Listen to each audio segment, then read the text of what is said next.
नमस्कार मित्रांनो, मागचा एपिसोड संदीपनी गाजवला. एक अत्यंत हळव्या मनाचा कवी, एक मनापासून, मनाच्या अंतरंगापासून आपले शब्द आमच्यापर्यंत पोचवणारा कवी. असा हा कवी कशा प्रकारे पूर्ण जगातल्या मराठी लोकांच्या मनावर राज्य करू शकतो ह्याचं उदाहरण म्हणजे संदीप. मित्रांनो, आजचा इंटरव्ह्यू न्यायपालिकेचा आहे. आत्तापर्यंत आपण जेवढ्या उत्तुंग व्यक्तिमत्वांना बघितलं त्याच्यापेक्षा न्यायपालिका ही वेगळी. कारण न्यायपालिकेशी संबंध सर्व प्रकारच्या लोकांचा येतो. अगदी गरिबातल्या गरिबापासून तर श्रीमंतातल्या श्रीमंतापर्यंत, आणि रस्त्यावर रिक्षा चालवणारे किंवा भाज्या विकणारे असे आमचे बंधू, आणि त्यांच्यापासून तर पॉलिटिशियन्स आणि उद्योगपती, ह्या सर्वांच्या जीवनामध्ये न्यायपालिकेचं फार महत्त्व आहे. मित्रांनो, न्यायमूर्ती म्हटलं की आपल्या डोळ्यासमोर एक धीर गंभीर व्यक्तिमत्व प्रगट होतं. कमी बोलणारे, लोकांमध्ये कमी मिसळणारे, शब्दांवर परफेक्ट कंट्रोल ठेवून बोलणारे, आणि आपल्या जीवनामध्ये अत्यंत शुचिता आणि स्पष्टता ठेवणारे व्यक्ती हे चांगले जजेस असतात. बेतूलसारख्या एका अत्यंत छोट्या गावात जन्मून नागपूरला जाऊन शिक्षण घेऊन जबलपूरला सेटल होणं, आणि मग जबलपूर हायकोर्टपासून दिल्लीपर्यंतचा त्यांचा प्रवास, आणि दिल्लीमध्ये अत्यंत जबरदस्त डिसिजन्स देऊन, लँडमार्क जजमेंट्स देऊन, आणि न्यायपालिक शुचितेचं प्रतीक म्हणून ज्यांना आपण ओळखतो ते म्हणजे न्यायमूर्ती देवदत्त धर्माधिकारी. देवदत्त धर्माधिकारींना काका म्हणतो. त्यांचा इंटरव्ह्यू आमच्यासाठी एक पर्वणीचा आहे. आज माझी मुलगी म्हणजे जान्हवी, ॲडव्होकेट जान्हवी पंडित, ती हा इंटरव्ह्यू घेणार आहे. आता ती कसा इंटरव्ह्यू घेते आणि बाळकाका आपल्या मनोगत कशा प्रकारे उलगडून सांगतात, कारण बाळकाकांच्या जीवनामध्ये बऱ्याच प्रकारचे पैलू आपल्याला बघायला मिळतात. महात्मा गांधी, विनोबा भावे, दादा धर्माधिकारी, ह्या सगळ्या लोकांचा वारसा त्यांच्यामध्ये उतरलेला आहे, त्यांच्या पर्सनॅलिटीमध्ये, त्यांच्या व्यक्तित्वात उतरलेला आहे. त्यामुळे आज आम्हाला उत्सुकता आहे हे जाणून घेण्याची की बाळकाकांसारखं व्यक्तिमत्व आपल्या जीवनात, म्हणजे वैयक्तिक जीवनात आणि आपल्या ज्युडिशियल जीवनात कशा प्रकारचं व्यक्तित्व होतं. आम्ही सर्व आज उत्सुकतेने या इंटरव्ह्यूची वाट बघत आहोत. चला बघूया जागर मराठी अस्मिते.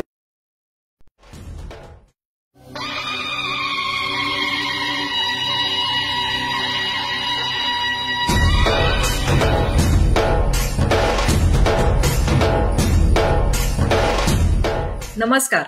जागर मराठी अस्मितेचा या कार्यक्रमात तुम्हा सर्वांचं स्वागत आहे. सुप्रीम कोर्टाचे सेवानिवृत्त माननीय न्यायमूर्ती श्री देवदत्त धर्माधिकारी यांच्याशी आज सुसंवाद करायची संधी मिळाली आहे. हा आपल्या सर्वांसाठी मोठी पर्वणीच आहे. सत्यनिष्ठ, निष्पक्ष आणि निर्भीक व प्रगल्भ बुद्धिमत्तेचे धनी असूनही अत्यंत विनयशील असं हे व्यक्तिमत्व आहे. धर्माधिकारी या नावाचे पूर्ण सार्थक करणारे श्री देवदत्त धर्माधिकारी यांचं मी स्वागत करते. नमस्कार. नमस्कार सर्वांना. नमस्कार सर. आम्ही सगळे खूप जाणण्यात उत्सुक आहोत की तुमचं बालपण आणि प्राथमिक शिक्षण हे कुठे आणि कसं झालं, आणि आम्हाला सर्वांना तुम्ही जसं प्रेरित करता आणि प्रभावित केलं आहे तसं त्या वयात तुमच्या जीवनात कोणतं असं व्यक्तित्व होतं ज्यांनी तुम्हाला प्रभावित केलं ते आम्हाला सांगा.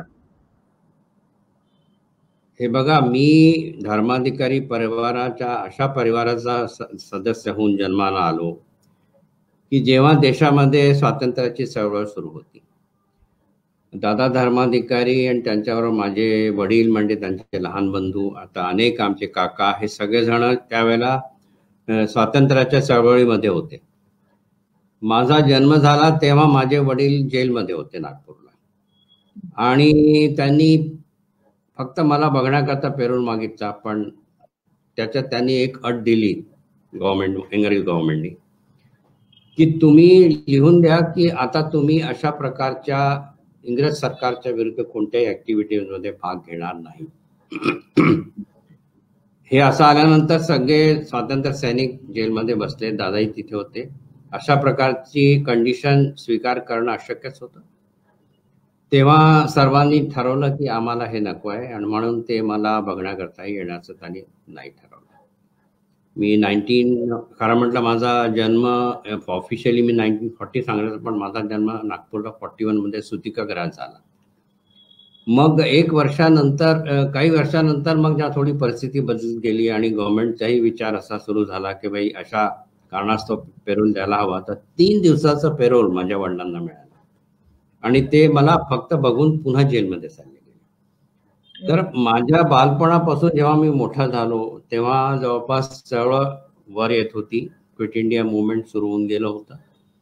आणि मला आठवतं की मी जेव्हा लहान होतो प्रायमरीमध्ये, तेव्हा हे गांधींचं मर्डर आणि हे सगळं जे चळवळी सुरू होत्या त्याचा बैतूल आम्ही जिथे आमचे वडील प्रॅक्टिस करीत होते तिथेही त्याचा खूप परिणाम झाला. माझ्या बालमनावर ते आहे. पहिलं स्वातंत्र्य जेव्हा मिळालं 1950 आणि 47 या पिरियडमध्ये मी 6-7 वर्ष, मला आठवतं, आम्ही प्रभात फेरी काढली, निघालो, परेड ग्राउंडवर गेलो. तर मी बालपणापासून मी या परिवारामध्ये, ज्याला आम्ही गांधी परिवार म्हणतो, गांधीचा एक परिवार आहे, जितके गांधींना पाळणारे त्यांच्यावर काम करणारे लोक ते गांधी परिवार आहे. आमचा गांधी परिवार होता. खादी सगळेजण घालायचे आमच्या इथे. आमचे वडील तर सुती कातत होते. आमच्या सगळ्यात मोठ्या बहिणीला त्यांनी वर्धेला महिला आश्रमामध्ये पाठवलं होतं.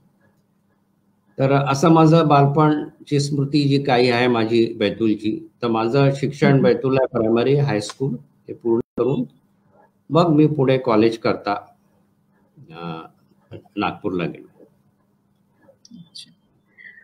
माझा पुढचा प्रश्न असा आहे की महात्मा गांधी, विनोबा भावे यांच्या जीवन दर्शनाने श्री चंद्रशेखर धर्माधिकारी, श्री दादा धर्माधिकारी हे खूप प्रभावित होते. त्या अनुषंगाने तुम्ही कसे प्रभावित झाले? मी प्रभावित हो, कारण माझे वडील खूप जास्त प्रभावित होते. मी तर तुम्हाला सांगतो की त्यांनी रोज गीतेवर जे भाष्य आहे विनोबांचं, आणि एक त्यांचं विशेष वेगळं पुस्तकी आहे स्थितप्रज्ञ दर्शन, या पुस्तकाला रोज ते वाचत असत. आणि त्यांचं पूर्ण जे पब्लिक लाईफ जे होतं ॲज अन ॲडव्होकेट, त्याच्यामध्येही ते स्वतःच गांधीशी मुक्त होते त्यांच्यावर, आणि नेहमी त्याच्याबद्दल भाषणं मोतरायची. तो काळही असा होता की अनेक कार्यक्रमांमध्ये ते नेहमी पुढाकार घ्यायचे, आणि चळवळीमध्ये तर होतेच. त्यांना 2दा तुरुंगात, जवळपास 3-4 वर्ष त्यांनी तुरुंगात काढले, आणि यंग लॉयर म्हणून त्यांची पूर्ण प्रॅक्टिस बरबाद झाली. आणि सर्वात मोठी संकट म्हणजे हे आलं की त्या वयामध्ये जेव्हा ते जवळपास 37-38 वर्षाचे होते, माझ्या आईला माझ्या जन्मानंतर TB आहे असं आलं, आणि त्या TBच्या वेळेला ते औषध नव्हतं, तर माझी आई वारली माझा जन्म झाल्याबरोबर 1 वर्षामध्ये. तर माझ्या वडिलांना मी समजतो की माझ्या वडिलांचा आणि आईचे दोन्ही भूमिका त्यांनी पाळल्या खूप चांगल्या. माझ्या बहिणींनी मला पुष्कळ मोठं केलं, पण माझ्या बहिणीही खूप मोठ्या नव्हत्या जेव्हा माझी आई गेली. तर मी समजू शकतो की I am my father's son, a person who has been built up completely by my father. त्यांनीच मला घडवलं मी म्हणू शकतो. आणि ऑफकोर्स दादांचा आणि चंद्रशेखर धर्माधिकारी त्यावेळेला फार मोठे नव्हते, जेव्हा मी मोठा होत होतो तेव्हा तेही माझे मोठे बंधू होते. पण दादांचा आमच्या पूर्ण परिवारावर फारच जास्त परिणाम झाला, त्यांच्या व्याख्यानांचा, त्यांच्या पुस्तकांचा, त्यांच्या जीवनाचा. तर असं म्हणावं तर या सर्व लोकांनी आम्हाला हळूहळू ते म्हणतात की बालकडू प्यायला दिलं आणि आम्ही मोठं झालो. पुढचा प्रश्न असा आहे की विधी व्यवसायात तुम्ही प्रवेश करणार अशी प्रेरणा कशी झाली, आणि तुमचे सिनियर अर्थात श्री वाय.एस. धर्माधिकारी यांच्याबरोबर ऑफिसमध्ये कशा प्रकारचे केसेस तुम्ही हँडल केले आणि त्यांच्या बरोबरचे अनुभव काय होते तुमचे? हे बघा जान्हवी, असं झालं की माझे वडील एक छोट्या बैतूल म्हणजे छोट्या डिस्ट्रिक्टमध्ये डिस्ट्रिक्ट कोर्टामध्येच राहिले. म्हणजे आई गेल्यानंतर इतक्या आम्ही 6 भावंड होतो, बहिणी आणि भाऊ मिळून. त्याच्यामुळे त्यांनी कधी नागपूरला जाण्याचा विचार करूनही ते करू शकले नाही. आणि बैतूल फार लहान असल्यामुळे त्यांची खूप इच्छा होती की मी इंजिनियर व्हावं आणि मी या व्यवसायात येऊ नये. आणि मी त्या साईडला त्यांनी मला टाकलंही, पण मी बिलकुल असफल झालो. तिथे नापासी झालो 2दा. मग शेवटी त्यांनीच मला प्रेरणा दिली की आता मला असं वाटतं की तुझं पिंड नाही आहे, तू आता आर्ट्स कर आणि सरळ लॉ करून माझ्या ऑफिसमध्ये ये. तसं मी मग ते ठरवलं. आणि तुला आश्चर्य वाटेल जान्हवी की जेव्हा मी इंदोरला गेलो, मला स्वतःला माहित नव्हतं. मी MA इंग्लिश करत होतो. मला लोकांनी म्हटलं की तुम्ही वकिलीपेक्षा प्रोफेसर व्हा आणि तुला चांगल्या मार्क्समध्ये तुम्ही पास झाले तर you can become a professor in English. तर मी तिकडे लक्ष देत होते. पण लॉमध्ये मी टॉप केलं, पूर्ण युनिव्हर्सिटीमध्ये 3rd आलो. तेव्हा मला स्वतः आश्चर्य वाटलं. मला हे कळलं की माझा मार्ग आता लॉचा आहे. मग माझ्या वडिलांनी आता तुला कुठेही जाण्याची आवश्यकता नाही, सरळ लॉ पूर्ण कर आणि you come back to Betul. ठीक आहे. तर बैतूलला मी सुरुवात केली प्रॅक्टिसची, पण मी जास्त 1च वर्ष राहिलो. पण जशी वडिलांची इच्छा होती की तू कार्यक्षेत्र मोठं घ्यावं. आणि अनायास माझे मोठे बंधू म्हणजे दादांचे नंबर 2चे मुलगे यशवंत धर्माधिकारी इथे प्रॅक्टिस करत होते आणि खूप प्रख्यात वकील होते तोपर्यंत. तर मी मग त्यांच्या ऑफिसमध्ये जॉईन केला 1च वर्षानंतर. आणि इथे तर कामाचा काही कमतरता नव्हती, इतकं जास्त काम होतं. त्याच वेळेला जान्हवी AP सेन आणि GP सिंग यांचं एलिव्हेशन झालं होतं. काम खूपच वाढत गेलं. इतकं वाढत गेलं की आमच्या यशवंत बंधूंना रिट पिटिशनचा कोर्ट सोडून जाण्याची कधी वेळ संधी मिळालीच नाही. तर हळूहळू त्यांनी पाहिलं की हा प्रॉमिस दाखवतोय. जवळपास जितकं काही सिव्हिल लिटिगेशन होतं, सेकंड अपील्स, फर्स्ट अपील्स सर्व मला करावे लागले. आणि इतक्या लहान वयामध्ये मोठे मोठे धुरंधर वकील, तुमचे VS पंडित, तुमचे सासऱ्यांचे वडील RS डबीर, पाध्ये, खिरवळकर, हे सगळे मोठे मोठे दिग्गज जे होते, BL सेठ, त्यांना मी पुष्कळ अपोज केलं. पण तो मला एक प्रकारचा माझा अभ्यास होता. आणि आमच्या मोठे बंधूंचं हे खूप चांगलं होतं की एकदा त्यांनी काम सोपवलं की मग विशेष ते त्याच्याकडे लक्ष द्यायचे नाही, की त्यांना माहिती होतं की हा करेल, व्यवस्थित करेल. समजा काही प्रॉब्लेम आला तर विचारून घेईल. तर मी बऱ्याच वर्षापर्यंत जस्टिस नायकांच्या बेंचमध्ये सिव्हिल वर्क पुष्कळ केलं. आणि AP सेन आणि GP सिंग ज्युनियर वकील होते, त्या ज्युनियर जजेस होते, तेही civil work, second appeals, civil revisions हे करायचे आणि मी तिथे खूप हॅपी राहायचं. तर ते त्यांनाही वाटायचं, मग ते प्रशंसा करायचे माझी आमच्या बंधूंबरोबर. तर असं मला एन्करेजमेंट मिळत गेलं. आमच्या ऑफिसमधून मिळालं, जजेसकडूनही मिळालं. म्हणजे जबलपूरला वकिली क्षेत्रात आल्यानंतर तेव्हाचे जे वरिष्ठ वकील होते, जसं तुम्ही म्हटले, श्री RS डबीर, श्री VS पंडित, सरदार राजेंद्र सिंग आणि ॲडव्होकेट मुंशी यांची तुम्हाला शाबासकी सारखी मिळत राहिली. आणि तुमचे ही जी यात्रा होती याचे म्हणजे वकिली ते न्यायाधीश, ही जी लिगल यात्रा होती त्याचे काही संस्मरण आम्हाला सांगावे. आता तसे तर संस्मरण खूप आहे, आता इतक्या थोडक्यात सांगणं कठीण आहे. पण मी मुख्य सांगतो की हे जितके वकील घेऊन नावं घेतली, ह्या लोकांनी कशा काय पद्धतीने केसचं प्रेझेंटेशन केलं याच्याकडे माझं लक्ष असायचं. आणि प्रिपरेशन ऑफ केसमध्ये जसे RS डबीरचं मी पाहिलं की प्लीडिंग्स त्यांचे खूप चांगले असायचे, खूप प्रॉलिक्स नाही आणि अगदी टू द पॉइंट असे त्यांचे प्लीडिंग्स असायचे. आणि त्यांचं आर्ग्युमेंटची स्टाईली अशी होती की फार जास्त विस्तार करून बोलण्याचं किंवा भाषणासारखं बोलण्याचं त्यांचं नव्हतं. ते मूळ मुद्दे अगदी ठळकपणे ठेवून द्यायचे आणि मग जजच्या प्रश्नांना उत्तर द्यायचे. पण अतिशय ज्याला म्हणतात की डॉमिनेटिंग आणि असर्टिव्ह लॉयरपैकी होते ते. आणि मी ज्या काळामध्ये आलो त्या काळामध्ये त्यांना रिस्पेक्टिव्ह बेंचकडनं फार मिळायचं. त्याच्यामुळे त्यांना फार ज्याला म्हणतात ते की लोक खूप पेशंटली ऐकायचे, पेशंटली. आणि तसे राजन सिंग वगैरे हे तर क्रिमिनल साईडला होते मुख्यतः, पण आम्ही त्यावेळी त्यांचे आर्ग्युमेंट ऐकायला जात असे. तर त्यांचं म्हणजे medical science, medical jurisprudence, fingerprint experts या सगळ्या विषयावर त्यांचं प्रावीण्य पाहून आम्ही आश्चर्यचकित व्हायचो. आणि मुख्यतः एव्हिडन्सचं डिस्कशन वगैरे इतकं चांगलं करायचं आणि इंग्रजी इतकं चांगलं होतं, ओरेशनही खूप चांगलं होतं त्यांचं. He was one of the best lawyers in India. पण आम्ही लोकांनी, बारच्या लोकांनी त्यांना खूप एनकरेज केलं की तुम्ही सुप्रीम कोर्टात जावं, पण ते काही कारणास्तव नाही गेले. फक्त किस्सा कुर्सी केसमध्ये, VC शुक्लाच्या केसमध्ये जेव्हा ते आर्ग्यू करत होते तेव्हा सुप्रीम कोर्टचे जजेस इतके इम्प्रेस झाले, तर त्यांनी विचारलं की तुम्ही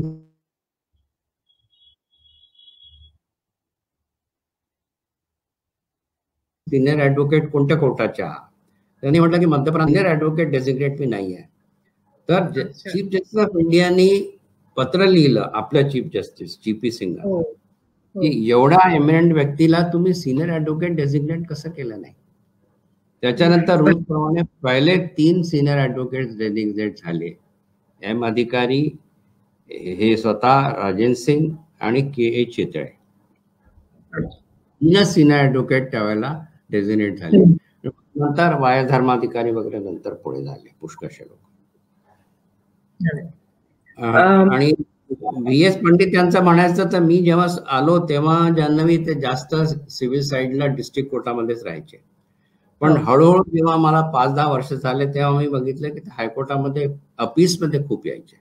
रिट वर्कमध्ये तेवढे नाही, पण अपीसमध्ये. पण त्यांना ते इतके म्हणजे सिव्हिल लॉ मध्ये इतके एक्सपर्ट होते की BL स्टेट आणि ही जी मंडळी आहे या लोकांना अपोज करताना किंवा यांच्या अगेन्स्ट अपियर राहताना तयारी खूप चांगली लागायची. म्हणजे ब्रीफ तुम्ही जेव्हा तयार करता तेव्हा याचा विचार करावा लागतो की तुमचा अपोनंट वकील कोण आहे, बरोबर, स्ट्रॉंग आहे की वीक आहे, याच्यावर पुष्कळ अवलंबून. सर, हे सर्व आपले मुकुटमणी आहेत. हे मोठे जितके लोक आहेत ते आमचे वाया धर्माधिकारी म्हणा, AP सिंग साहेबांना आणि GP सिंग साहेबांना तर मी नाही पाहू शकलो ऍज अ ऍडव्होकेट, पण ही जी मंडळी ज्यांची नावं तुम्ही घेतली हे आपल्या इथले मुकुटमणी होते आपल्या बारचे, यात शंकाच नाही. सर, 1989 मध्ये मध्य प्रदेश हायकोर्टात न्यायाधीश नियुक्त झाल्यावर तिकडचे काय अनुभव होते, आणि गुजरातात तुम्ही मुख्य न्यायाधीश म्हणून नियुक्त झाले आणि खूप लोकप्रिय होते, तिकडचे काही संस्मरण सांगा ऍज अ जज ऑफ दी हायकोर्ट. नाही, आपल्या हायकोर्टाचं, ज्या मध्य प्रांताच्या हायकोर्टाचे ट्रेडिशन्स नागपूरहून आले आहेत. मला आपल्या हायकोर्टाचे ट्रेडिशन्स खूप चांगले वाटतात. आणि इथलं कोड ऑफ कॉन्डक्ट जजेसचं म्हणा आणि लॉयर्सचं म्हणा, हे फारच म्हणजे कम्पेअर केलं दुसऱ्या ठिकाणी तर पुष्कळ आपलं चांगलं आहे आणि ती ट्रेडिशन आपल्याला कॅरी करायला हवी.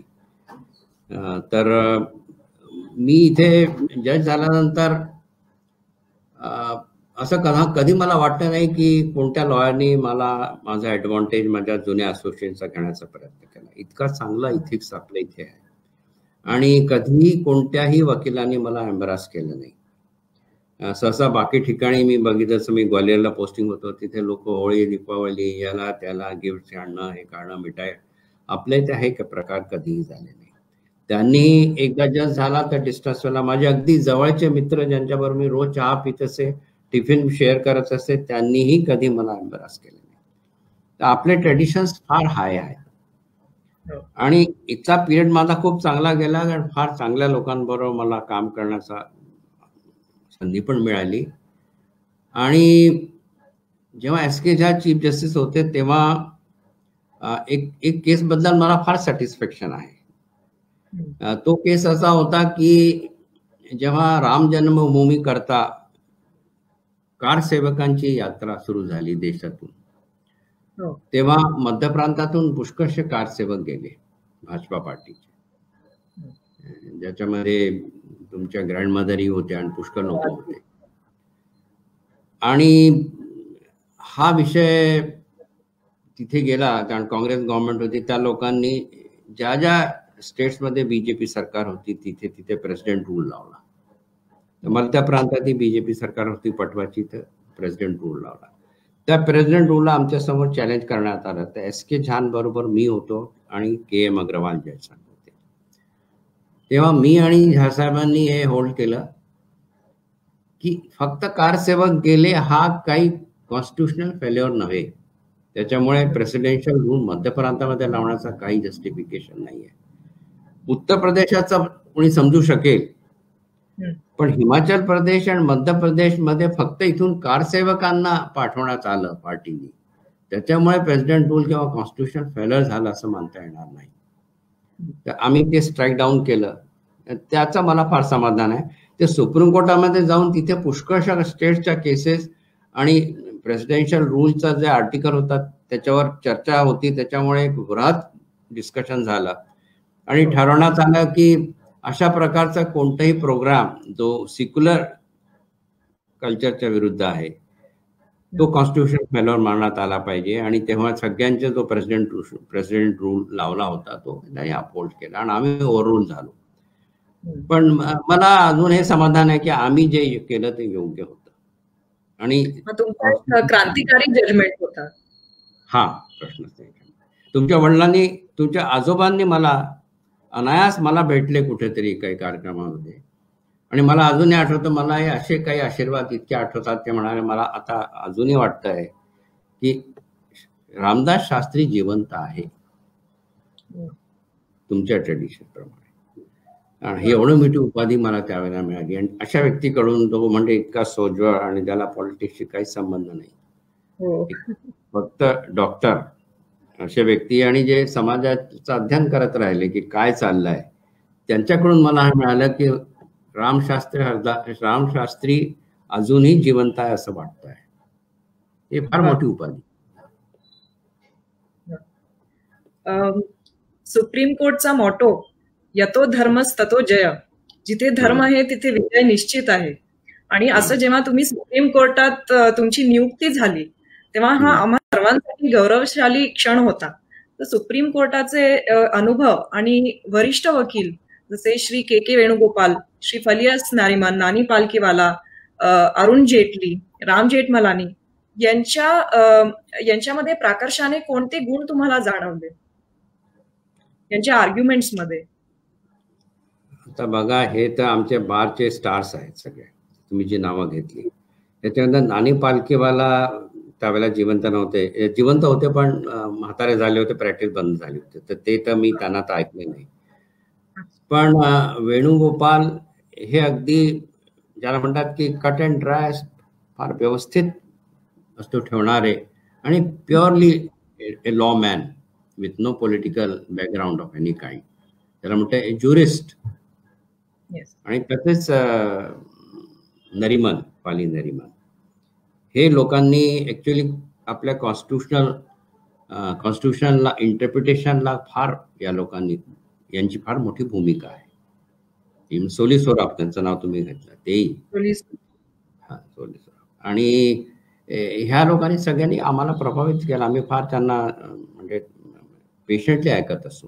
हे असे काही मंडळी होती की ज्यांना ऐकण्यामध्ये आवश्यकता वाटायची, कारण त्यांनी आम्हाला जजमेंट लिहिण्यामध्ये मदत करायची. हे जितके तुम्ही नावं घेतले, अरुण जेटली खूप फास्ट होते, ओरेशन खूप चांगलं होतं, अस्खलित आणि बोलायचे फ्लुएंट बिलकुल.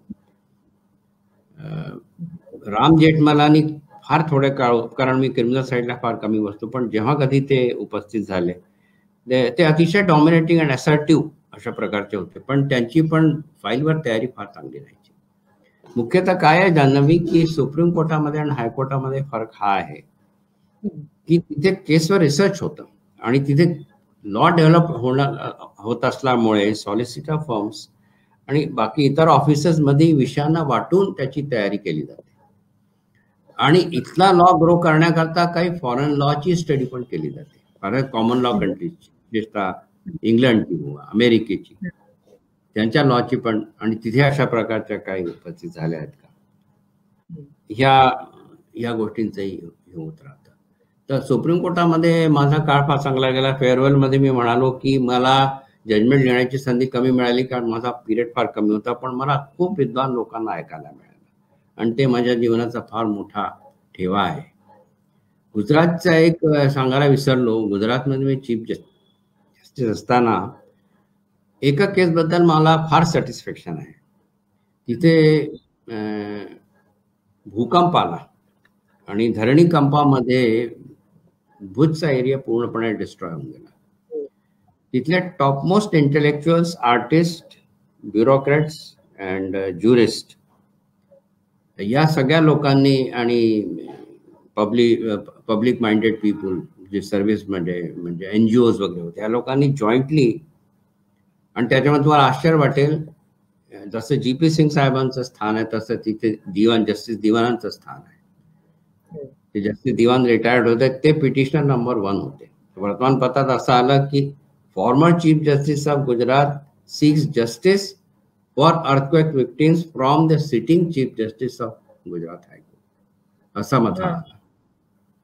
त्या पिटिशन मध्ये अशी घाई होती की लोक, असा त्याच्यामध्ये रिपोर्ट आला होता की जितकं रिलीफ मटेरियल फॉरेन आणि इंडियन कंट्रीज मधून पोचतं आहे ते मार्केटमध्ये डायव्हर्ट होऊन राहिलं आहे आणि विक्टिम्स पर्यंत पोहोचतच नाहीये. तेव्हा न्यायालयाने काही हस्तक्षेप करावा. आम्ही लोकांनी, आमच्याकरता हा वेळ होता की आम्हाला लवकरात लवकर हा निर्णय द्यायचा होता, अदरवाईज हे रिलीफ मटेरियल त्यांच्यापर्यंत पोहोचतच नसतं.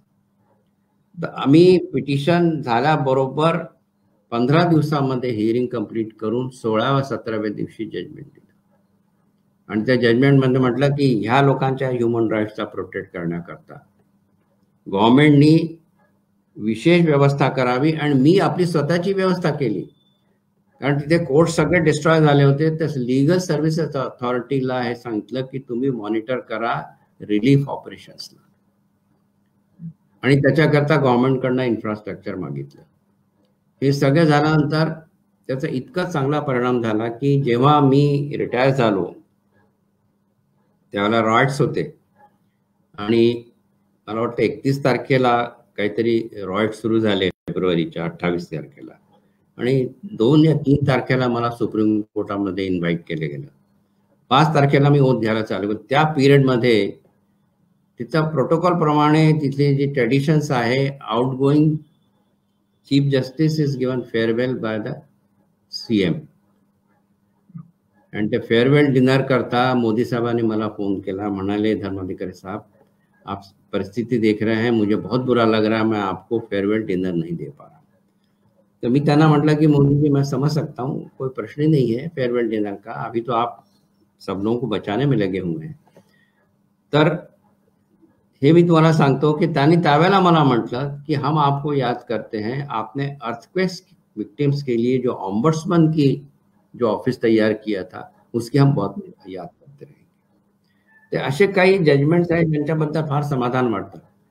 मग माधव मेनन त्यावेळेला डायरेक्टर होते कलकत्त्याला, त्यांनी एक स्टुडंट्स आणि टीचर्सची टीम पाठवली की कसं काय या जजेसनी याला म्हणजे डिसाईड केलं आणि कशा पद्धतीने याच्यामध्ये foreign law, human rights law याचा कसा उपयोग केला, हे सगळं पाहण्याकरता माझ्याशी इंटरॅक्शन करण्याकरता त्यांची टीम आली होती. तर माधव मेनननी मला प्रशंसेचं पत्र लिहिलं. तर काही काही काम असे काम घडून जातात देवाच्या कृपेने, त्याला असं वाटतं की धन्यता वाटते की काही आपण करू शकलो. मला त्याच्यामध्ये खंत हा वाटतो की जेव्हा रॉयटमध्ये माझी आवश्यकता होती त्यावेळेला मला संधी मिळाली नाही आणि मला सुप्रीम कोर्टात जावं लागलं. त्याला खरं म्हटलं मी भरूचा साहेबांना जे होते तेव्हा त्यांना म्हटले की इथे परिस्थिती फार वाईट आहे, मला थोडा वेळ द्या. पण मग सगळ्या लोकांचं मत असं पडलं की तुम्ही किती दिवस पर्यंत असं त्याला टाळा, कारण ही परिस्थिती लवकरात लवकर आणि कोर्ट एकदम असेंबल होण्याची. पण माझी कल्पना अशी होती की मी PIL एंटरटेन करून किंवा सो मोठो केस घेऊन आणि त्याच्यामध्ये डायरेक्शन देईन for protection of people affected by riots and to stop the riot situations. त्याच्यात दुर्गती अशी झाली की मी एकदा सुप्रीम कोर्टात निघून गेल्यानंतर तिथे ऍक्टिंग CJ राहिले. बराच वेळपर्यंत sitting CJ regular CJ appoint झाला नाही रेग्युलर सीजे आला तर त्याला सिक्युरिटीच्या कारणास्तव बंद बंगल्यामध्येच ठेवण्यात आलं. तेव्हा जे करायला हवं होतं ते न्यायालय करू शकणार नाही. त्याच मला आजपर्यंत खंत वाटतो. मला असं वाटतं की मी चीफ जस्टिस म्हणून काही काळ जास्त राहायला हवं होतं गुजरात. माझा पुढचा प्रश्न असा होता की वकिलांमध्ये आणि न्यायपालिकेमध्ये 10-20 वर्ष आधी आणि आत्ताच्या ह्याच्यात काय तुम्हाला फरक जाणवतो? नाही, आत्ताचा भाई आमच्यापेक्षा फार पुढे आहे सगळे मंडळी. तुम्ही लोक आमच्यापेक्षा फार पुढे आहे. आम्ही काही तिथपर्यंत जाऊ शकत नाही. सगळ्यात मोठं जे रिव्होल्युशन आलं आहे आयटीचं. या आयटी मुळे रिसर्च वर्क वगैरे इतकं इझी झालं आहे की आम्ही लोक डायजेस्ट पाहत पाहत रिसर्च करत बसायचं मॅन्युअली. तुम्ही लोक आता on the click of a button सगळं पाहून घेता. हा फरक पडला आहे. आणि आजचा जो लॉयर आहे त्याचा एक ग्लोबल व्ह्यू आला आहे त्याला. आमचं काय आमच्या पिरियडमध्ये लॉ ग्रो होतं. आता तुमच्या इथे ग्रोथ झालेली आहे लॉची पुष्कळ अर्थाने. तर तुम्ही आमच्यापेक्षा फार पुढे आहात. एवढंच आहे की इथिक्स आणि मॉरल्स मध्ये थोडे आम्ही बरे होतो. त्याच्यामध्ये थोडी घसरण जरूर झाली आहे दोन्ही साईडला. मी असं नाही म्हणत फक्त. कारण शेवटी काय आहे की 12 म्हणजे bench is reflecting the bar because people from the bar are taken to the bench. तर त्याच्यामध्ये जे कल्चर मध्ये किंवा जे कामामध्ये किंवा इथिक्स मध्ये जो फॉल आहे तो दोन्हीकडे रिफ्लेक्ट होतो. ठीक आहे. तुम्ही जसं सांगितलं की तुमचे लँडमार्क जजमेंट्स ज्यांनी तुम्हाला आत्मिक समाधान आणि समाजाला दिशादर्शन मिळाले, असे आत्ताचे जे लँडमार्क जजमेंट्स आहे जसे अयोध्या केस झाला, ट्रिपल तलाक आणि युनिफॉर्म सिव्हिल कोड त्या संदर्भात, याबद्दल तुमचं काय मत आहे? नाही, हे मला डिसाईड करण्याचा मौका नाही मिळाला. पण याच्यापूर्वी मी एक गोष्ट सांगू इच्छितो जान्हवी, की 2-3 मला जास्त वेळ मिळाला नाही. सुप्रीम कोर्टामध्ये माझं अपॉइंटमेंट डिले होऊन गेलं होतं. तर मी जवळपास 3 वर्षाचं थोडंसं जास्त राहिलो सुप्रीम कोर्टामध्ये. त्या पिरियडमध्ये एक तर सगळ्यात मोठा मला सॅटिस्फॅक्शन आहे मेडिकल फील्डमध्ये निग्लिजन्स ऑफ अ डॉक्टर याची क्रिमिनल लायबिलिटी आहे का हा प्रश्न उपस्थित झाला होता.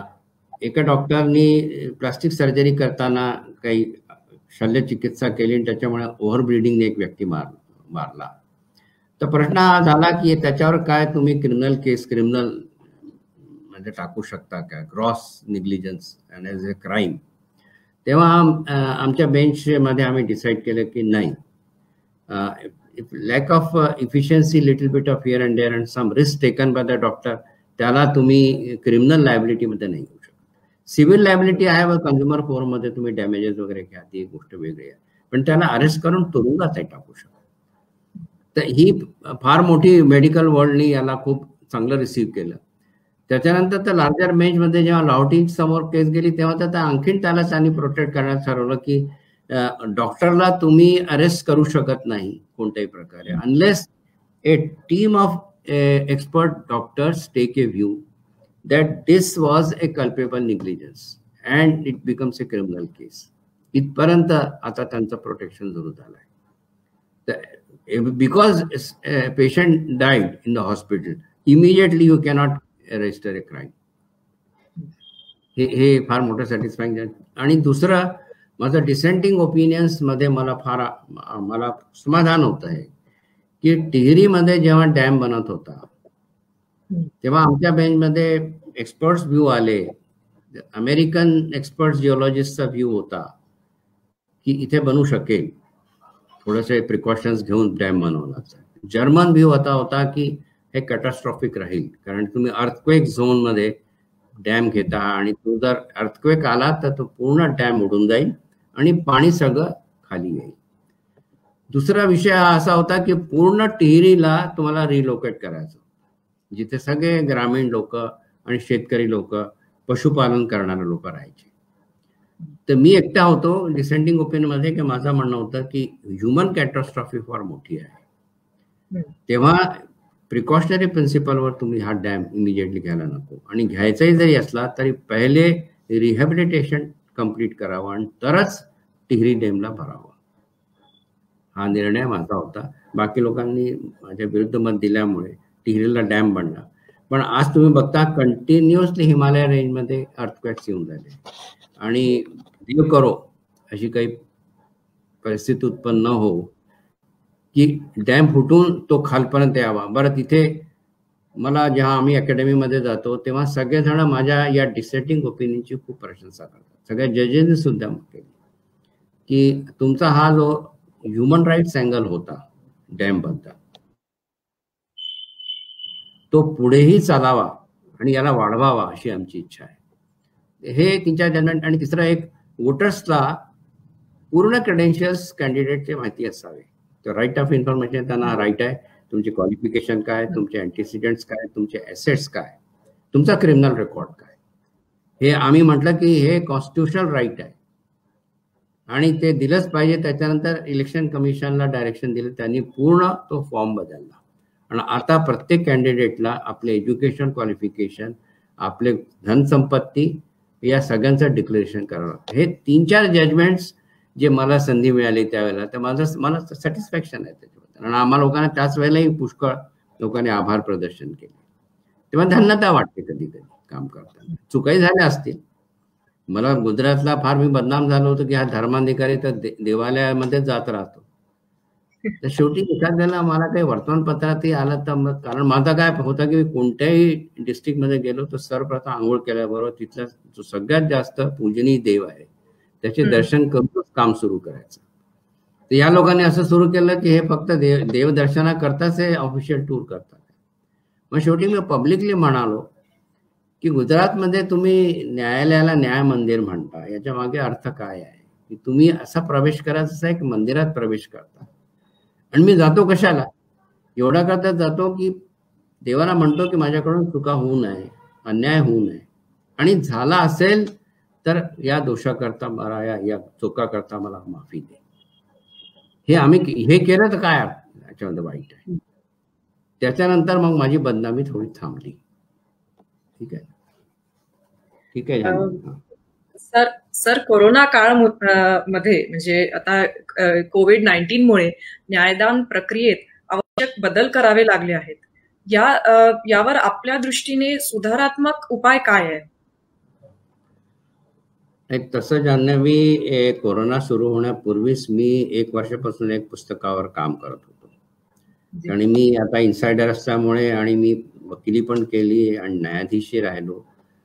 तर आता ही जी आपली सिस्टीम आहे ही आता फेल होऊन राहिली आहे. आता याला लवकरात लवकर तुम्ही इंटेन्सिव्ह केअरमध्ये नाही ठेवलं तर ही टिकणार नाही. आणि डिले आहे आणि जे सिस्टममधून न्याय देणं कठीण होतं. तर आपल्याला right from beginning, from where the crime is register or the case is generated, तिथून लक्ष देणं आवश्यक आहे. आणि अपॉइंटमेंट्स वगैरे या सगळ्याबद्दल एक कॉम्प्रिहेन्सिव्ह पुस्तक माझं तयार आहे. ते त्याला forward chief justice of India Sharad Bobde यांनी दिलं आहे आणि त्यांच्या हातूनच त्याला रिलीज करण्याचंही ठरलं आहे. पण कोरोनामुळे तो कार्यक्रम काही होऊ शकला नाही. आता वेबिनारवर वगैरे झाला तर बघायचं आहे. ते पुस्तक अजून पब्लिश होऊन तयार आहे पण रिलीज झालं नाही. तर त्याच्यामध्ये त्या पिरियडमध्ये आता कोरोना आला त्याच्यापूर्वीच मी त्या पुस्तकात लिहिलं होतं की IT सेक्टरचा असा उपयोग करण्यात यावा की विटनेसेसला कमीत कमी त्रास व्हावा.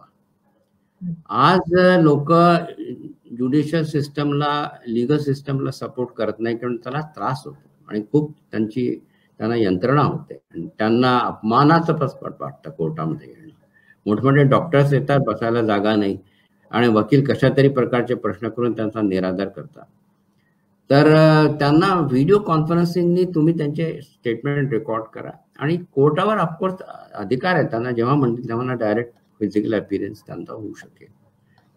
अशाच त्याच्यामध्ये पुष्कळशा मी गोष्टी ठरवल्या आहेत की ते करणं अति आवश्यक आहे. मुख्यतः एवढा मोठा जे वर्क पेंडिंग पडलं आहे तर तुम्हाला पब्लिक सपोर्ट आता केला पाहिजे. Eminent people should also join as juries with the judicial system for the purpose of deciding cases. पुष्कळशा अशा केसेस आहेत ज्याच्यामध्ये लॉ ॲप्लिकेशन कमी आहे आणि लोकांना ऐकून घेणं, त्याचं समाधान करणं जास्त आवश्यक आहे. तर याच्याकरता ज्युरी सिस्टम रिवाईव्ह करायला पाहिजे. आपल्या त्या अलाहाबादमध्ये ज्युरी सिस्टम होती, ती ब्रिटिशांनी म्हणून काढली होती की त्यांना इंडियन सोसायटी माहिती नव्हती. तेव्हा ते काही खास विद्वान लोकांना आपल्यावर बसवायचे. जेव्हा स्वतंत्र झाला त्यांना वाटलं याची आवश्यकता नाही, सगळे इंडियन जजेस आहे, आपल्याला माहितीच आहे. पण लोक हे विसरतात की सगळ्या विषयांवर सगळी माहिती जजला नाही आहे, एक कायदा सोडून. तेव्हा पब्लिक सपोर्ट, तर मी तर म्हणतो public participation in appointments, public participation justice delivery system, हे दोन्ही करणं आवश्यक आहे. ते असे काही विचार मी ठेवले आहेत. ते इथपर्यंत स्वीकार होतील एक गोष्ट वेगळी आहे, स्वीकार होतील नाही होतील, पण याच्यावर विचार होणं अति आवश्यक आहे. याच्यावर जर थिंकिंग जरी सुरू झालं तर मी समजतो की माझं एवढं जे मेहनत केली आहे त्याचं काही मला मिळालं, म्हणजे रिवॉर्ड एवढं मी समजेन.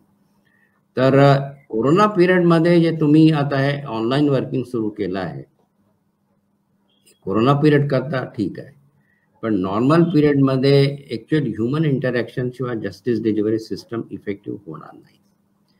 काही विशेष जिथे डिफिकल्टीज आहेत तिथे तुम्ही जसं एक्सपर्ट्सचे प्रॉब्लेम आहे, फॉरेन्सिक एक्सपर्ट आहे, आपलं जागा सोडून यावं लागतं, डॉक्टर्स आहे, पोलीस स्टेशनचे लोक आहेत, त्यांना तुम्ही लिंक देऊन त्यांचं ऐकू शकता आणि जजला हे अधिकार आहे की तो बोलावू शकतो. पण सगळं काम ऑनलाईन करणं मला योग्य वाटत नाही. जेव्हा आता तूही वकील आहे, तुला माहिती आहे की विटनेस बॉक्समध्ये विटनेस आल्यानंतर त्याला जे विचारल्यानंतर त्याची क्रॉस एक्झामिनेशन जी इफेक्टिव्हली होऊ शकते ती ऑनलाईन कशी होणार. आणि तेव्हा तो खरा जजला कळतो की खरा बोलणारा आहे की खोटं बोलणार आहे. पर्सनल एक ह्युमन टच पूर्ण सिस्टम मधून पूर्णपणे गेला नाही पाहिजे, याचं राहणं अति आवश्यक आहे. तो बॅलन्स आपल्याला साधायला लागेल. म्हणजे जेव्हा कधी कोरोना पिरियड संपेल तेव्हा तुम्ही किती ऑनलाईन वर्क कराल आणि किती फिजिकल हिअरिंग कराल हे ठरवायचं आहे. फिजिकल हिअरिंग टोटली तुम्ही डिस्पेस नाही करू शकत आणि केलंही नाही पाहिजे. जीवनात असं झालं आहे की तुम्ही आपल्या मित्रांशी आप्तांशी बोलू शकत नाही, भेटू शकत नाही, डिस्टन्स पाळा, हात मिळवू नका, एम्ब्रेस करू नका. हे काय जीवन आहे का? हे जीवन नाही आहे, हे रोग आहे. या रोगाशी भिडतोय. सामान्य जेव्हा पिरियड येईल तेव्हा physical hearing is indispensable for justice delivery system. We can take help of technology only to certain extent, but not to the full extent. नाही तर मग ज्याच्या जरी तुम्ही बसवून द्या मग एखादा रोबोट, तो करेल, त्याला माहिती आहे, त्याला फॅक्ट फीड करा दोन्ही साईडनी आणि त्या दोन्ही साईडला ऍसेस करून तो जजमेंट डिलिव्हर करून देईल. ते होऊ शकतं. तर एवढंच माझं म्हणणं आहे. वकील पण अल्टिमेटली परफॉर्मर्सच असतात. म्हणजे कोर्टासमोर ती बॉडी लँग्वेज आणि हे सगळं या सगळ्या गोष्टींचा खूप प्रभाव पडतो जजवर आणि वकिलावर आणि त्याच्या लिटिगंट्सवरही. त्यामुळे तुमचं जे पुस्तक आहे असं आहे जान्हवी, जे वकिलाला माहिती राहतं केसबद्दल ते जजला माहित राहत नाही. पहिले तर वकिलाला माहिती असलं पाहिजे सगळं, तोच जजच्या समोर प्रस्तुत करेल. या सिस्टम मध्ये जोपर्यंत पूर्णपणे वकील म्हणजे इफिशियंट नाही आहे, इंटेलिजंट नाही आहे आणि परसिव्हरन्स त्याच्यामध्ये नाही आहे आणि जे काही आवश्यक आहे ती सामग्री पूर्ण आमच्या समोर ठेवत नाही, तोपर्यंत आयडियल जजमेंट येणं अशक्यच आहे. हे दोन चाक आहेत, we are two wheels of the chariot. एका व्हीलवर चालणं अशक्यच आहे. तुम्ही पब्लिकशी जोडलेले आहे, तुमच्याजवळ सगळं माहिती आहे तुम्हाला, आणि एखाद्या व्यक्तीला तुम्ही सोडवणी दिलं तरी यांनी गुन्हा केलाय ते वकिलालाच माहित राहतं. तर त्याच्यामुळे असं आहे की या सिस्टम मध्ये दोन्ही मिळूनच काही होऊ शकतं. आणि हे जे मी म्हणतो ना की थोडं बहुत पब्लिक पार्टिसिपेशन असणं आवश्यक, याचं कारणच असं आहे की कोर्टासमोर सर्व गोष्टी येतच नाही ना. पब्लिकला सगळं माहित राहतं, कोणी गुन्हा केलाय, कोणी बदमाशी केली आहे. कोर्टाला माहित असू नये याच्याकरता प्रयत्न पूर्ण राहतो. वकील तोच प्रयत्न करतो आणि विटनेसेस हा प्रयत्न करतात. तर तेव्हा सिस्टम फेल होते आणि मग लोक म्हणतात की न्याय भी नाही मिला तो अब क्या करेंगे. आता हे सगळे जितके काही प्रकरण आहे याच्यामध्ये तुझा एक प्रश्नाचा उत्तर मला अजून द्यायचं आहे, जे तू ते 3 विषय काढले. अयोध्या, जान्हवी, माझं पर्सनल मत असं आहे की अयोध्या प्रकरणाचं जजमेंट टायटल सूट होती, त्याच्यामध्ये एव्हिडन्स मिळाला आर्किओलॉजिकल की इथे मंदिर होतं. ही हिंदूंची एक मोठी विजय आहे, पण भारतीयताची विजय नाही आहे. भारताची विजय नाही झाली. एक केस जिंकले हिंदूस, त्याच्याखेरीज दुसरं नाही. त्याच्यामुळे सद्भाव निर्माण झाला, धार्मिक सद्भाव निर्माण झाला असं होऊ शकलं नाही. मला जास्त संतुष्टी आणि वाटली असते की मीडिएशन सक्सीड झालं असतं. आणि मीडिएशनचा कोर्टाने माहिती होते की हा प्रश्न आस्थेचा आहे, तर मीडिएशनचा भयंकर प्रयत्न केला, पण दोन्ही संप्रदायांनी मीडिएशन सक्सीड नाही होऊ दिलं. ही देशाकरता चांगली घटना नाही आहे. माझं तसं म्हणणं आहे की अयोध्या केसच्या जजमेंटनंतर असं वाटायला लागला की हा खरोखरीच देश धार्मिक नाहीच, आणि धार्मिक नाहीच आहे. इथे खरे धार्मिक असते तर सगळ्यांनी सौहार्दाने प्रेमाने एक दुसऱ्याशी मिळून मुसलमानांनी जमीन देऊन दिली असती, राम मंदिराला कन्स्ट्रक्ट करण्यामध्ये मदत केली असती, हिंदूंनी त्यांची मस्जिद पाडली नसती, त्यांना हे राजी केलं असतं की तुम्ही याला दुसरीकडे शिफ्ट करा, कारण मस्जिद कुठेही असू शकते आणि कुठेही तुम्ही प्रार्थना करू शकता. पण हे शक्य झालं नाही. याच्या मागे तुला माहितीच आहे कशा प्रकारची राजनीती आपली इथे आणि अनेक दुसऱ्या देशांची आहे. पण इथे लोक कर्मकांडी आहेत, पण खऱ्या अर्थाने धार्मिक नव्हेत, आणि त्याच्यामुळेच धार्मिक लोकही पुष्कळ प्रकारचे अपराध करतात आणि मुलींवर करतात. या देशामध्ये स्त्रियांचे म्हणजे कन्या भ्रूण हे सगळे हे कायदे करण्याची आवश्यकता कशाला पडली की बाई तुम्हाला मुलगी आहे की मुलगा आहे गर्भामध्ये कळू नये वगैरे, हे सगळं दाखवतं की तुम्ही लोक धार्मिक नाहीच. या धर्माला प्रतिष्ठित करण्याकरता आता आमचे साधू संत पुढे आले तर होईल. फक्त मंदिर बनवणं आणि समजा मंदिर बनवलं त्याच्यामध्ये तुम्ही प्राणप्रतिष्ठाही करवली पण देव तिथून निघून गेला तर काय अर्थ आहे? मग फक्त ती इमारत आहे, एक टुरिस्ट प्लेस अशी बनवून जाईल, त्याच्याशिवाय जास्त नाही. आणि अशा टुरिस्ट प्लेसेस आपल्या कंट्रीमध्ये पुष्कळ ठिकाणी आहेत. हे अयोध्या जजमेंट सुप्रीम कोर्टाने आपलं काम केलं, टायटल सूट होती, जो एव्हिडन्स आला त्याच्या बेसिसवर याच्यामध्ये हिंदूंचा हक्क आहे, आणि हे याच्यामध्ये एव्हिडन्स मिळाला की या ठिकाणी मंदिर होतं त्याला तोडून मस्जिद बनवण्यात आली. पण कशा पद्धतीने हे सगळं झालं आणि शेवटी कोर्टावरच याला टाकावं लागलं, आणि दोन्ही समुदायाचे लोक आपसामध्ये सौहार्दाने मिळून खरोखरच आध्यात्मिक लोक आहेत असं नाही ठरवू शकत. हे सगळं हे म्हणजे एक प्रकारचं ज्या समज एक ऐतिहासिक अशी घटना झाली, याने हे प्रमाणित होऊन गेलं की दिस कंट्री ही धार्मिक नव्हे, खऱ्या अर्थाने ही धार्मिक नव्हे. हे फक्त वर आहे, सगळं वरचं. हे कर्मकांडी देश आहे, याच्याशिवाय काही दुसरं. ठीक आहे. तर sir, restructuring of Indian judiciary दुसरं तुझं ते राहिलं मला सांगायचं की युनिफॉर्म सिव्हिल कोड या विषयावर तू विचारताय. त्याच्यावरही माझं जाणणं मी असं म्हणणं आहे की युनिफॉर्म सिव्हिल कोड जसं मंदिर सगळ्यांच्या सहमतीने बनायला हवं होतं, तसं युनिफॉर्म सिव्हिल कोडही सगळ्यांच्या सहमतीने बनलं तर बनवावं, इम्पोज करू नये. कारण याचं काय आहे की सिव्हिल राईट्सच्या बेसिसवर लोकांची जीवन पद्धती आहे. ती जीवन पद्धती तुम्ही एकसारखी नाही करू शकत. आता हिंदूंना तर हिंदू लॉ होता तर हिंदूला तर हिंदू शब्द काढून दिला पाहिजे. हिंदू लॉ राहिलाच नाही. त्याच्यातून तुम्ही जॉईंट फॅमिलीला पूर्णपणे डिस्ट्रॉय केलं.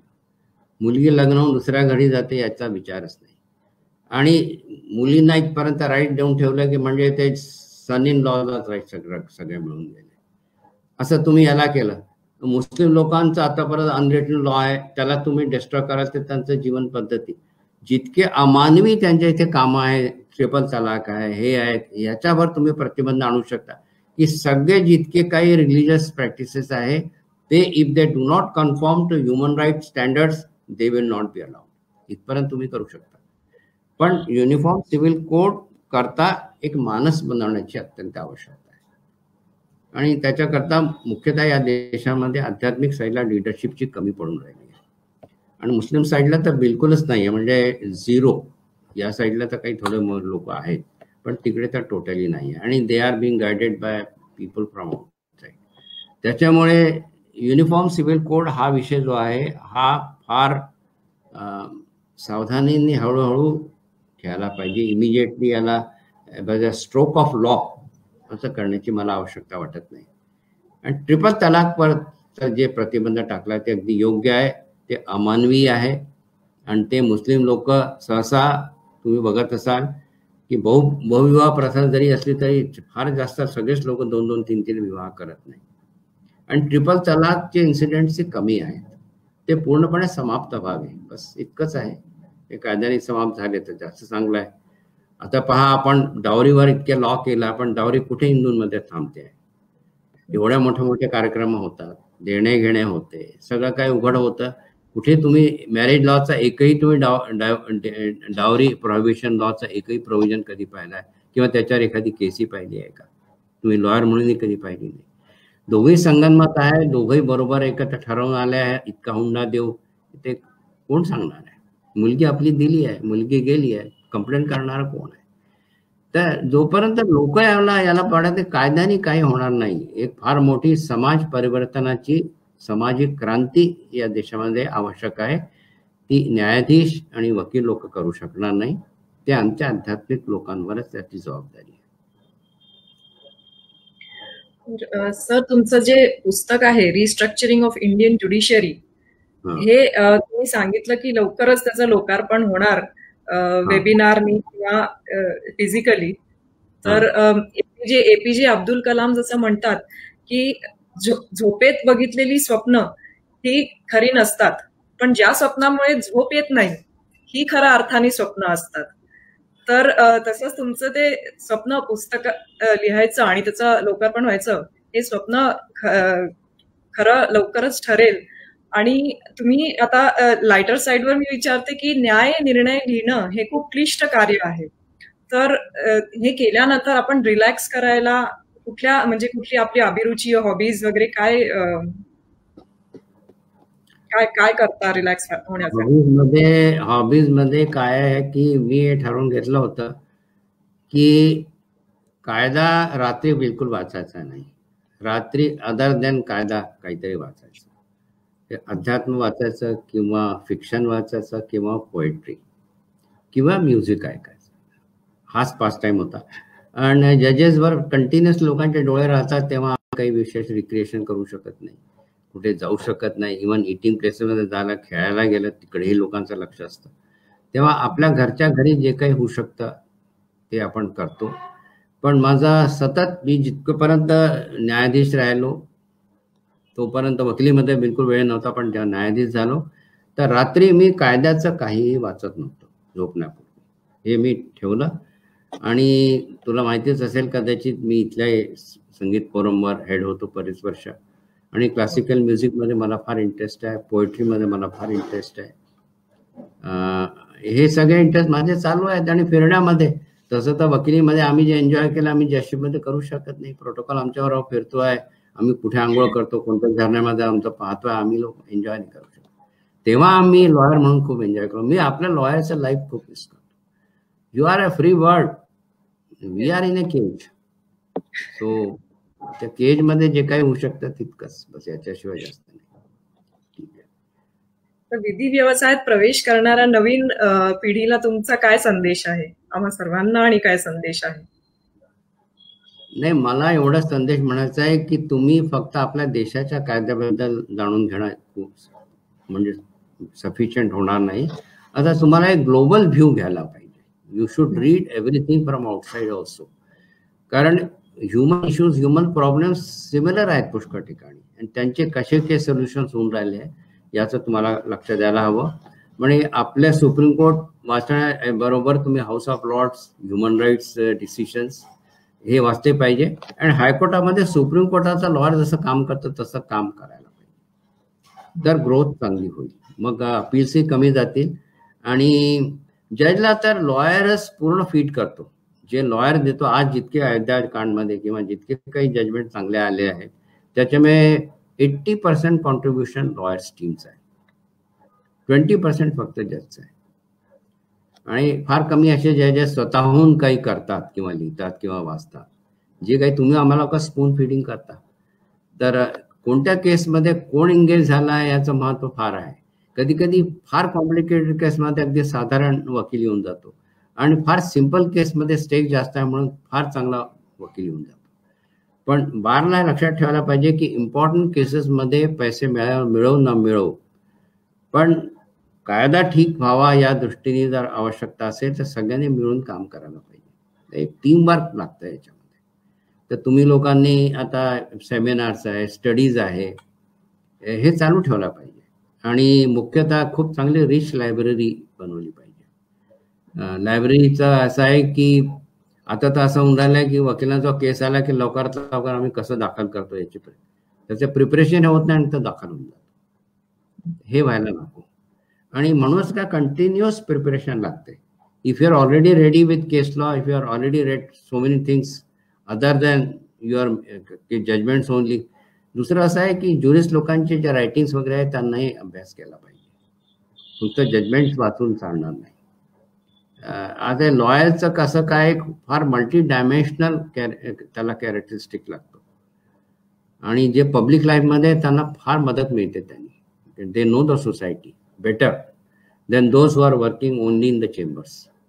हा फरक पडला. पण आता इतका वेळ मिळणं, जो चांगला बिझी लॉयर आहे त्याला पब्लिक लाईफला वेळ नाही, जो पब्लिक लाईफमध्ये त्याला लॉयरचं काम करायला वेळ नाही. असे फार थोडे लोक आहे, अरुण जेटली वगैरे सारखे, ज्या लोकांनी दोन्हीकडे पराक्रम दाखवले. पण आता ही अशी वेळ आलेली आहे की आम्हाला सप्लिमेंट करायला पाहिजे. आणि मुख्यतः काय सुप्रीम कोर्टाने आणि तुम्ही लोकांनी जेव्हापासून PIL घेतलं, म्हणून माझ्या पुस्तकात मी लिहिलं की तुम्ही PIL घेता तर पब्लिकला सपोर्ट तर घ्या त्यांचा. बेंचवर सपोर्ट काय आहे, तुम्हाला काय नॉलेज आहे ज्या विषयावर तुम्ही काम करता, पोल्युशन असो, एन्व्हायरमेंट असो, हे सगळे लोक पाहिजे ना. फक्त कमिटीज अँड लॉयर्सचे कमिटीज बनवून काही होणार नाही. तर पुढचा जो लॉयर आहे त्याच्याकरता माझा संदेश हा आहे की you have to be abreast with world law, not only Indian law. ठीक आहे ना सर? तुम्ही या मुलाखतीसाठी तुमचा अमूल्य वेळ आम्हाला दिला, तर जागर मराठी अस्मितेच्या तर्फे आणि माझ्या स्वतःच्या तर्फे मी तुम्हाला धन्यवाद देते. नमस्कार. आणि प्रेक्षकांनो, आज आपण सुप्रीम कोर्टाला आपल्या कार्यशैलीने गौरवान्वित करणाऱ्या माननीय न्यायमूर्ती श्री देवदत्त धर्माधिकारी यांच्याशी मुलाखत केली. त्यांच्यासारखे न्यायाधीश नियुक्त व्हावे आणि आपली गौरवशाली परंपरा अशीच कायम राहावी ही शुभेच्छा करते आणि आपल्या सर्वांना धन्यवाद देते. नमस्कार.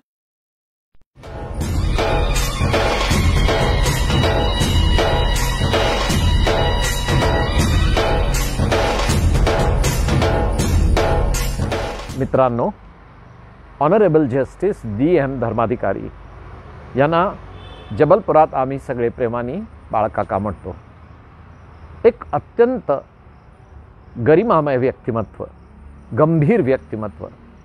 त्यांचा प्रेझेन्स पण कुठल्याही कार्यक्रमाला एक वेगळीच हाईट देतो. आणि ज्या पुस्तकाचा उल्लेख आज त्यांनी केला आहे त्या पुस्तकाचं लोकार्पण चीफ जस्टिस ऑफ इंडिया किंवा भारताचे राष्ट्रपती यांच्या हस्ते लवकरच होईल.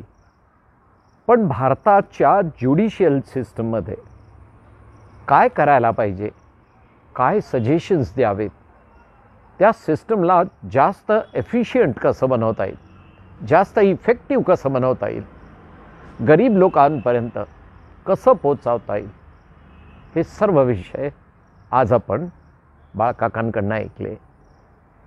अशा उत्तुंग व्यक्तिमत्वाला महाराष्ट्र शिक्षण मंडळ, मराठी भाषा संवर्धन प्रतिष्ठान, जबलपूर, मध्य प्रदेश आणि पूर्ण भारताच्या मराठी लोकांचा मानाचा मुजरा. पाहत रहा जागर मराठी अस्मितेचा.